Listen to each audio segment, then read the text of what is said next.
Bhim army पदाधिकाऱ्यांचं आंदोलन झालेलं पाहायला मिळतंय। ड्रेनेजच्या पाण्याकडे पालिका दुर्लक्ष करत असल्याचा आरोप ते करतात।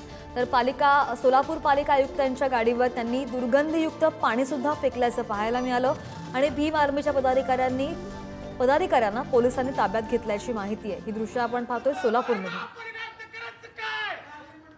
अधिकची माहिती घेत आमचे प्रतिनिधी अनिकेत गायकवाड आपल्या सोबत आहेत। अनिकेत, ही दृश्य आपण पाहतोय, भीम आर्मीच्या पदाधिकाऱ्यांची नेमकी मागणी काय आहे, काय म्हणणं आहे त्यांचं? नक्कीच श्रद्धा, आपण जर पाहायला गेलं तर सोलापूर महानगरपालिकेच्या आयुक्तांच्या गाडीवरती भीम आर्मीने दुर्गंधयुक्त पाणी जे आहे ते फेकलेलं आहे। खरं तर मातोश्री रमाबाई आंबेडकर नगरमधील जे ड्रेनेजच्या संदर्भात नागरिकांना जो नाहक त्रास होतोय, त्यामुळेच भीम आर्मी जे आहे ते आक्रमक झाल्याचं चित्र आपल्याला दिसून आलं। खरं तर हे सर्व जे पाणी जे आहे ते नागरिकांनी त्या ठिकाणी आयुक्तांच्या गाडीवरती जे आहे ते फेकलेलं आहे।